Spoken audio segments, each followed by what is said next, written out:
இந்தியாவில் மிகப்பெரிய மாநிலம். இதன் தலைநகரம் ஜெய்ப்பூர். இதன் மொத்த பரப்பளவு 1,32,139 சதுர கிலோமீட்டர். ராஜஸ்தான் மேற்கு இந்தியாவில் பாகிஸ்தான் நாட்டின் எல்லைப்புறத்தில் அமைந்துள்ளது.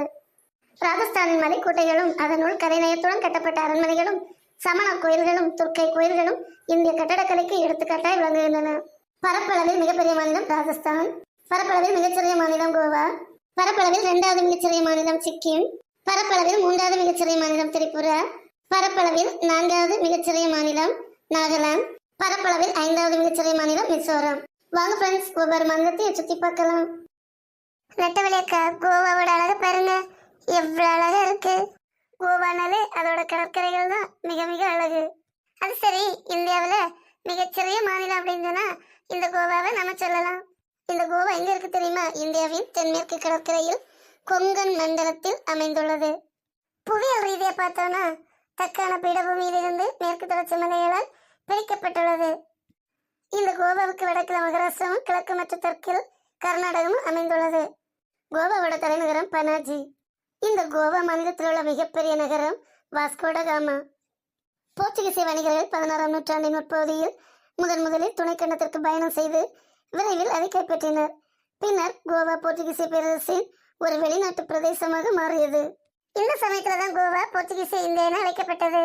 1961 இந்தியாவுடன் இணைக்கப்படும் வரை சுமார் 450 ஆண்டுகள் போர்ச்சுகீசியர்களின் ஆட்சியில் இருந்தது. கோவாவின் அதிகாரப்பூர்வமான மொழி கொங்கணி. கோவாவின் வெண்மணல் கடற்கரைகள், சுறுசுறுப்பான இரவு வாழ்க்கை வழிபாட்டு தலங்கள் உலக பாரம்பரிய பட்டியலில் இடம்பெற்றுள்ளன. ஒவ்வொரு ஆண்டும் ஏராளமான சர்வதேச சுற்றுலா பயணிகள் மற்றும் உள்நாட்டு சுற்றுலா பயணிகள் இங்கு வருகை தருகின்றனர். இது வளம் மிகுந்த தாவரங்களையும் விலங்கினங்களையும் கொண்டுள்ளது. ஏனெனில் வடமேற்கு தொடர்ச்சி மலை மலைக்காடுகளுக்கு அருகில் உள்ளது. இது உலகின் அரிய பல்லுயிர் வெப்ப பகுதிகளில் ஒன்றாகும். கோவா இந்தியாவின் பரப்பளவில் மிகச்சிறிய மாநிலம். இதன் பரப்பளவு 3702 ஸ்கொயர் கிலோமீட்டர். இந்தியாவோட 2வது மிகச்சிறிய மாநிலம் சிக்கிம். இதன் தலைநகரம் கேங்டாக். இதன் பரப்பளவு 7096 ஸ்கொயர் கிலோமீட்டர். சிக்கிம் வடகிழக்கு இந்தியாவின் இமயமலை தொடரில் அமைந்துள்ள ஒரு மாநிலம். வடக்கு மற்றும் வடகிழக்கில் சீனாவில் திபெத் தன்னாட்சி பகுதி, கிழக்கில் பூட்டான், மேற்கில் நேபாளத்தின் கோசை மாகாணம், தெற்கில் மேற்கு வங்காள மாநிலம் ஆகியவை இம்மாநிலத்தின் எல்லைகளாக அமைந்துள்ளன. சிக்கிம் மாநிலத்தின் தலைநகராகவும் மிகப்பெரிய நகராகவும் திகழ்வது கேங்டாக் நகரம். இங்குள்ள அதிகாரப்பூர்வ மொழி நேபாள மொழி. இந்து மதமும் புத்த மதமும் மாநில மக்களால் கடைபிடிக்கப்பட்டு வருகிறது. இந்த மாநிலத்துல மொத்தம் 4 மாவட்டங்கள் தான் இருக்கு. பொருளாதார கோணங்களில் பின்தங்கிய நிலை என்றாலும் இயற்கை அன்னையின் பூரண அரவணைப்பு இருக்கிறது. வடகிழக்கில் 7 மாநிலங்களில் அடிதடி பிரச்சனை, அரசியல் குழப்பம், தீவிரவாத நடவடிக்கைகள் ஏதும் இல்லாத ஒரு அமைதியான மாநிலம் சிக்கிம். இந்தியாவின் 2வது மிகப்பெரிய சிகரமான கஞ்சன்ஜங்கா இந்த மாநிலத்தில் அமைந்துள்ளது. ஒட்டுமொத்த சிக்கிமிலும் பிளாஸ்டிக் பொருட்களுக்கு தடை விதிக்கப்பட்டுள்ளதால் எங்கு பார்த்தாலும் குப்பைகள் கண்ணில் தென்படுவதில்லை. திரிபுரா இந்தியாவின் 3வது மிகச்சிறிய மாநிலம். திரிபுரா இந்தியாவின் வடகிழக்கு மாநிலங்களில் ஒன்றாகும். இதன் தலைநகரம் அகர்தலா. திரிபுரா மாநிலத்தின் பரப்பளவு 10,491 ஸ்கொயர் கிலோமீட்டர். இங்கு பேசப்படும் முக்கியமான மொழிகள் வங்காள மொழி, காக்பாரோக் மொழியாகும். இந்தியா சுதந்திரத்துக்கு முன் திரிபுரா முடியாட்சி நாடாக இருந்தது. இம்முடியாட்சிக்கு எதிராக எழுந்த கனமுக்தி பரிஷத் இயக்கம் முடியாட்சியை வீழ்த்தி நாட்டை இந்தியாவுடன் இணைத்தது. இந்தியா பாகிஸ்தான் பிரிவினையின் போது பெருமளவு வங்காள இந்து மக்கள் கிழக்கு பாகிஸ்தானில் இருந்து அகதிகளாக வந்து திரிபுரா மாநிலத்தில் குடியேறினர். மேற்கு மற்றும் தெற்கில் உள்ள தாழ்வான பள்ளத்தாக்குகள் திறந்த மற்றும் சதுப்பு நிலமாக இங்கு காணப்படுகிறது. இங்கு கங்கை மற்றும் பிரம்மபுத்திரா நதிப்படுகைகளின் தாழ்நிலங்கள் அமைந்துள்ளன. நாகாலாந்து இந்தியாவின் வடகிழக்கு பகுதியில் அமைந்துள்ள ஒரு மாநிலம். இந்திய மாநிலங்களான அஸ்ஸாம், அருணாச்சல் பிரதேசம், மணிப்பூர் மற்றும் அயல் நாடான மியான்மர் இதனோடு எல்லைகளாக கொண்டுள்ளது. இதன் தலைநகரம் கோஹிமா. இது நிர்வாக வசதிக்காக 16 நிர்வாக மாவட்டங்களாக பிரிக்கப்பட்டுள்ளது. நாகாலாந்து இந்தியாவின் 4வது மிகச்சிறிய மாநிலம்.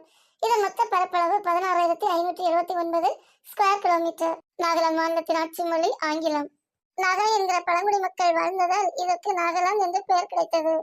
நாகா என்றால் காதணிகளை அணிந்த மக்கள் என்றும் பொருள். வேறு சிலர் குத்தப்பட்ட மூக்கு என்றும் கூறுகின்றனர். மிசோரம் இந்தியாவின் வடகிழக்கு மாநிலங்கள் ஒன்று. ஐஸ்வால் இம்மாநிலத்தின் தலைநகரம். மீசோ என்ற பழங்குடியின மக்கள் இங்கு பெரும்பான்மையாக வசிக்கின்றனர். இவர்களின் அதிகாரப்பூர்வ மொழி மீசோ. இம்மாநிலத்தின் பெரும்பான்மையான மக்கள் கிறிஸ்தவர்கள். கேரள மாநிலத்துக்கு அடுத்தபடியாக அதிக கல்வி அறிவுள்ள மாநிலம். 91.33% கல்வி அறிவு உள்ள மாநிலம். இந்தியாவில் 5வது சிறிய மாநிலம். இதன் மொத்த பரப்பளவு 21,081 சதுர கிலோமீட்டர். இதில் 91% காடுகள் அமைந்துள்ளன. இந்த மாநிலம் அஸ்ஸாம், திரிபுரா, மணிப்பூர் ஆகிய மாநிலங்களால் சூழப்பட்டுள்ளது. இந்த மாநிலம் வங்கதேசம், மியான்மர் ஆகிய நாடுகளுடன் சுமார் 722 கிலோமீட்டர் நீளத்திற்கு எல்லையை கொண்டுள்ளது.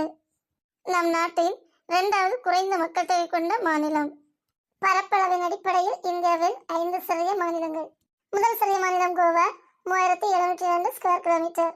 Goa is the smallest state in India, covering an area of just 3,702 square kilometers. It is followed by Sikkim, Tripura and Nagaland, which are also among the smallest states in the country. இந்தியாவின் 2வது மிகச்சிறிய மாநிலம் சிக்கிம். இதன் பரப்பளவு 7,096 சதுர kilometre. இந்தியாவின் 3வது சிறிய மாநிலம் திரிபுரா. இதன் பரப்பளவு 10,496 சதுர கிலோமீட்டர்.